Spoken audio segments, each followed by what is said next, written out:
জানুয়ারির last week অথবা ফেব্রুয়ারির ফার্স্ট উইকের মধ্যেই আমরা চাই যে ডাকসু সহ সারা বাংলাদেশের ছাত্র সংসদ যে নির্বাচন সেই নির্বাচন শুরু হয়ে যাক। সেটা হচ্ছে জানুয়ারির লাস্ট উইক এবং থেকে শুরু করে ফেব্রুয়ারির ফার্স্ট উইকের মধ্যে, কারণ মার্চের দিকে রোজা রয়েছে।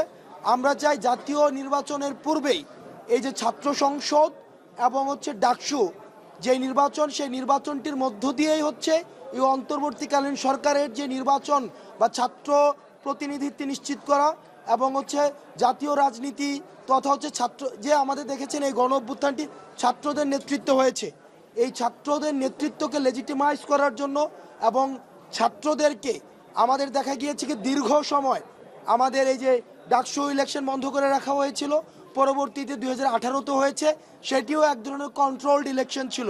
আমরা হলের মধ্যে দেখেছি এক ধরনের কন্ট্রোলড ইলেকশন।